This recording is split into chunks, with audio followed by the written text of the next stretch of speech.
23 nomor 2.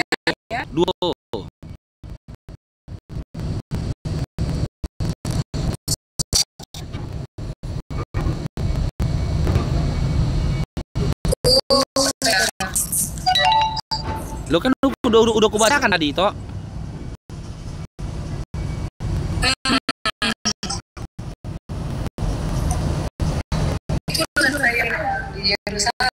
Gimana? Itu kan dosa yang larang di dosa yang utama. Kok itu Yeskiel itu kisah itu bukan perumpamaan. Kisah. Itu kisah.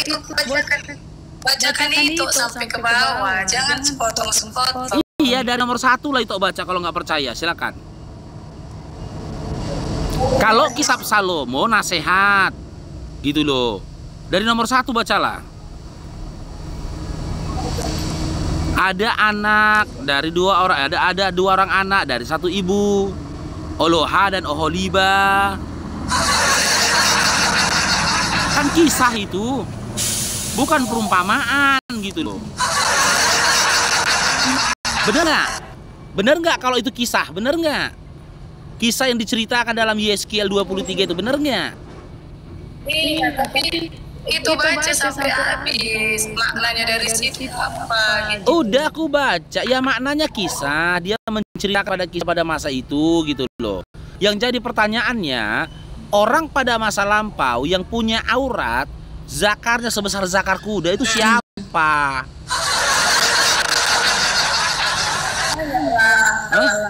Apa? Ada lah yang lebih pandai lagi. Loh, jadi kenapa itu percaya Bibel kalau itu nggak tahu menjelaskannya? Hah? Itu kan yang itu saya bukan pendeta. Nah, ini lagi Yang ini. pas- Ini kalau itu mau lagi ayat Yang ya. pastinya. Ini. Pastinya kan itu. Oh. Dulu. Yang pastinya, intinya di situ, kamu mengikuti yang seperti itu atau mengikuti jalan yang benar, itu aja intinya. Jalan yang benar itu apa? Kan di sana dibilang yang benar itu kan kalau perbuatan kalau mengenai selangkangan aja yang itu pikirkan di dunia ini, kamu nggak benar-benar itu. Jangan itu aja itu bahas sebentar selangkangan yang besar, selangkangan yang ini itu selalu bahas. Ya, sekarang aku tanya, cerita tentang salangkangan itu tertulisnya di kitab itu bukan? Tertulisnya di Bibel itu bukan? Yang bahas di kitab itu aja lah. Enggak, Mas.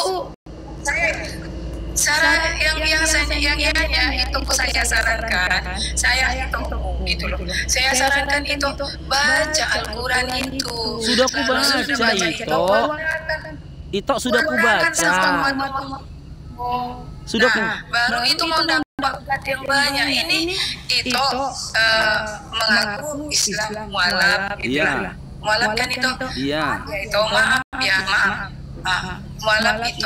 Sementara itu selalu membahas yang membaca Alkitab itu. Berarti itu lebih berkenan. Mau membaca Alkitab itu lebih hebat. Terus itu mengatakan itu, mengasih tahu itu sama orang-orang umat kaum itu. Otomatis umat kaum itu tahu itu membaca Alkitab semua. Jadi nggak buka Al-Quran lagi. Nggak perlu gini toh ya. Makanya sama teman-teman Muslim ku bilang, kalian nggak perlu mengetahui isi Bibel. Cukup aku yang pernah membaca saja ketika kalian ingin mengetahui isi Bibel gitu loh. Dan ketika aku membicarakan atau membaca Bibel kepada kalian, ya terkhusus teman-teman Oten, ya, aku cuman mengajak kalian supaya baca Bibel kalian. Karena apa? Kalau itu baca Bibel itu dari kitab Matius, perjanjian baru aja nih, Matius sampai dengan Wahyu, tak mungkin itu menjadi Kristen. Gak mungkin itu jadi pentuhannya Yesus. Dengar dulu lah itu gantian itu. Gak mungkin itu jadi penyembah Yesus. Karena apa? Bible kalian sendiri yang dimana Yesus bernarasi, narasi Yesus sendiri yang tertulis dalam Bible, ya, Yesus itu tidak pernah mengajari manusia untuk jadi Kristen. Yesus itu tidak pernah memberikan pengajaran-pengajaran apapun kepada Kristen. Yesus sendiri bahkan tidak pernah mengajarkan menyampaikan bahwasanya dirinya adalah Tuhan dan juga sesembahan. Dia utusan yang memiliki Tuhan. Matius 11 nomor 25, Lukas 26 nomor 39, Lukas 6 nomor 12. Semua data di dalam Bible menunjukkan Yesus itu bertuhan. Kenapa malah kalian tuhankan Yesus? Gitu loh itu. Itu pandai. Salah itu melangkah. Sebenarnya itu mewartakan Alkitab itu udah jago. Tapi itu ambil yang itu, yang mana yang satu ayat, mana yang enggak, mana ya, yang seperti ini, seperti yang itu tunjukkan. Satu ayat itu kutip-kutip gitu loh. Nah, sebenarnya itu pandai saya ya. Terus belajar. Bahkan dari keluarga kami setengah umat muslim. Nah, bahkan aku bukan yang curhat ya, aku ngasih saran sama itu gitu loh, ngasih saran bahwa saya ini baru panjaitan. Nah, jadi saya bangga sama itu, bangga sekali sama itu, angkat jempol dua-dua. Nah, itu sudah menghafal Alkitab ini. Kalau ini ada poin di sini, saya kasih itu. Nggak boleh. Gini toh, kita kembali kepada tema, ya. Ketika Ito beriman Yesus itu Tuhan, dasar iman Ito dari mana? A, dari Yesus itu sendiri. B, dari Paulus. C, dari handuk leher. Hah? Nama itu Tuhan Yesus. Seperti itu. Nama Tuhan itu siapa? Allah. Surat Toha ayat 14. Ya. Si Muhammad siapa? Nabi Muhammad SAW Nabi. Surah Al-Adab 45. Dan dia seorang Rasul. Surah Al-Fat ayat 29. Sekarang kutanya sama Ito. Nah, sekarang kutanya gantian kita ya. Itu udah nanya 3 kali. Sekarang kutanya sama Ito. Ya. Ketika Coba dulu saya kasih dulu saran sama itu sekarang. Coba bentar ya, potong ya toh. Saat ini itu bernarasi jago kali, nggak seperti yang biasa-biasa aku dengar. Biasanya itu kayak kereta api mulutnya nggak berhenti. Sekarang ini itu jago kali bernarasi. Iya, aku tergantung Ito dengar ya. Teman-teman yang di bawah pasti tahu, yang udah lama ngikutin Bang Faruk. Bang Faruk itu bertarung sesuai dengan lawan. Ya kan gitu. Kalau lawannya penghujat, akan kubantai dia dengan hujatan. Kalau dia framing dan roasting, akan kubantai dengan framing dan roasting. Tapi kalau memang diskusinya baik-baik, aku diskusi baik-baik. Sekarang gini Ito ya, dengar aku Ito ya. Di dalam iman dan pemahamannya Ito, Yesus itu kan Tuhan tuh kan, betul? Nah, ketika Ito menuhankan dan menyembah kepada Yesus, ya, dasarnya dari mana? A, Bible, dari narasi Yesus sendiri. B, dari narasinya Paulus. C, kata pendeta. Atau D, ikut-ikutan saja. Nah, itu kami bisa kasih kami pilihan. Kalau kami kasih pilihan sama itu seperti itu pilih yang mana? Ya sudah, aku nggak kasih pilihan. Aku nggak kasih pilihan. Sekarang Ito jawab sajalah. Ya, Ito menuhankan dan menyembah Yesus itu, ya, siapa yang menyuruh Ito menuhankan dan menyembah kepada Yesus? Silakan. Yang menyuruh kami tidak ada yang menyuruh kami, karena kami selain suatu kecil kami sudah dengan iman gitu. Kami disuruh waktu kami masih kecil, kami sudah membaca Alkitab ini dan tahu kami artinya. Kami ditunjukkan jalan yang benar sama yang lurus. Seperti yang itu bilang di Alkitab itu. Gimana? Si Muhammad menunjukkan jalan yang lurus lah. Iya. Dalam surah Al-Isra, apa yang dibawa Nabi Muhammad SAW, yaitu Al-Quran, itu adalah jalan yang paling lurus. Bukan lurus lagi, paling lurus. Dalam surah Al-Isra. Cuman masalahnya gini Toku ya, dengarkan itu ya. Yesus sendiri, contoh yang aku bawa ya, ini nih ya, data yang aku kasih ini ya. Nih, Matius 11 nomor 20. Enggak, aku yang bacakan itu. Enggak apa-apa, aku yang bacakan. Nih. Karena itu bacakan framing. Enggak, aku baca saja.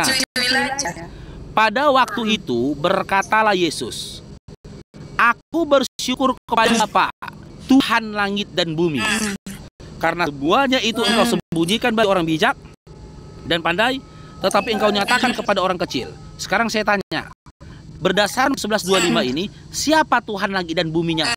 Siapa Tuhan langit dan bumi bagi Yesus? Coba dulu ya. Matius berapa tadi? 11:25. Matius 11. Jangan semua itu berarti Matius gimana? Itu ya. Nanti juga. Matius berapa itu? 11:25. Matius 11:25. Iya. 11:25. Nah, pada waktu itu berkatalah Yesus, aku bersyukur kepadamu Bapa, Tuhan langit dan bumi, karena semua itu engkau sembunyikan bagi orang bijak dan orang pandai. Kepada orang kecil. Nah, sekarang aku tanya. Sekarang aku tanya, ya, aku tanya sama Ito. Iya, aku tanya sama Ito. Dalam Matius 11:25 itu, siapa Tuhan langit dan bumi menurut Yesus? Baca itu ya. Nah, harus itu baca itu sampai ke bawah. Nikmati. Jangan yang framing itu aja bawakan. Nikmati. Ini ya, saya kasih sarannya. Jangan saya kasih sarannya itu. Kalau itu mau terima pendapat kami, jangan framing lagi. Udah oke. Memang itulah pendapat kami di dalam kitab ini. Di Alkitab ini ajakan juru selamatnya. Untuk bagaimana ajakan Bapak Ibu yang di surga ini. Ya, dari sini nikmat loh itu ajarannya. Baca itu. Ito, simak Ito pertanyaanku Ito. Di dalam Matius 11 nomor 25 itu tadi, ya, berdasarkan pernyataan dan perkataan Yesus, siapa Tuhan langit dan bumi? Tuhan langit dan bumi itu tuh siapa yang menguasai ini? Yang menguasai Tuhan ini dan bumi siapa?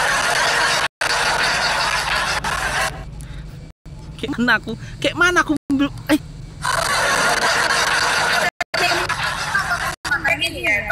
itu pun gak usah apapun yang kami sarankan dan apapun yang kami jawabkan itu bakalan gak terima. Enggak itu masalahnya itu kau belum menjawab itu ASEAN kau belum menjawab itu ASEAN. Yang ku tanyakan kan udah kau baca tadi Matius 11:25-nya. Kan udah kau baca kan di dalam Matius 11. Loh gini loh itu. Saya tanyakan sama itu. Saya tanya sama itu udah baca jelas di sana. Iya. Menurut itu tujuannya ini apa?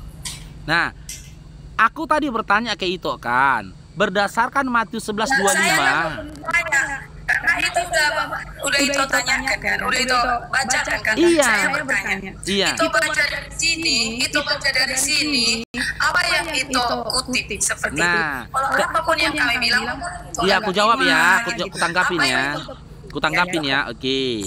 Kalau aku ditanya berdasarkan Matius 11 nomor 25, ini waktu aku Kristen itu ya, waktu aku gunakan akalku, ditanya sama aku, berdasarkan Matius 11:25, siapa Tuhan langit dan bumi menurut Yesus? Aku akan jawab Bapa Tuhan langit dan bumi. Nah lalu doktrin dan dogma Tritunggal yang disampaikan oleh teman-teman kita Kristen dan terkhusus bapak-bapak gereja ya mengatakan, oh iya, pada waktu itu dia anak. Setelah dia naik ke surga dia akan menjadi bapak. Karena Yesus itu adalah bapak itu sendiri. Terpatahkan dalam Lukas 22 nomor 69. Di mana ketika dia sudah duduk di sebelah kanan Allah yang Maha Kuasa, dia tetap menyatakan dirinya manusia. Karena dalam Lukas 22:69 dia berkata, mulai sekarang anak manusia sudah duduk di sebelah kanan Allah yang Maha Kuasa.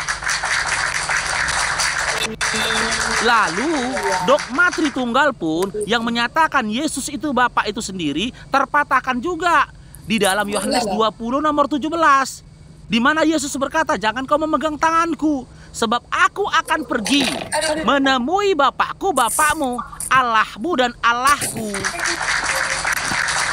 Jadi poin terpenting dalam Matius 11:25 itu, Tuhannya Yesus itu adalah Bapa. Ketika Yesus bertuhan kepada Bapa, menyembah kepada Bapa, berdoa kepada Bapa Tuhan langit dan bumi, meminta kepada Bapa Tuhan langit dan bumi. Lukas 6 nomor 12, Matius 26 nomor 39. Kenapa kalian malah menyembah dan berdoa meminta kepada Yesus? Kenapa itu?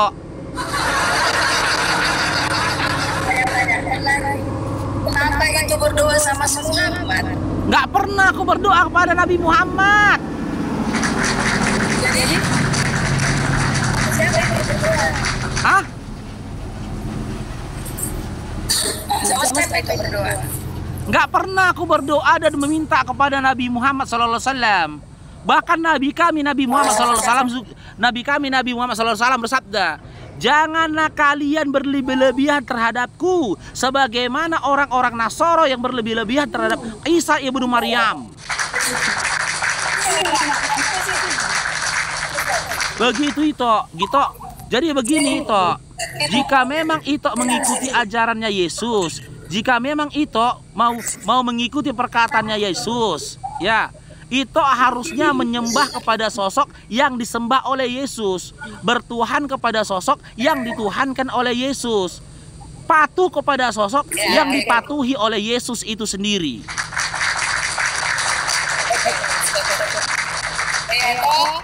Ya, begitu itu ya.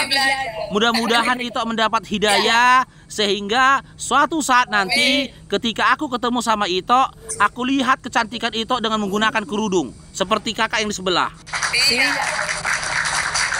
Ya, semoga Ito menjadi umat hari Jumat, bukan umat seminggu sekali. Oke? Si kakak itu kenal saya nggak itu? Oke, kok.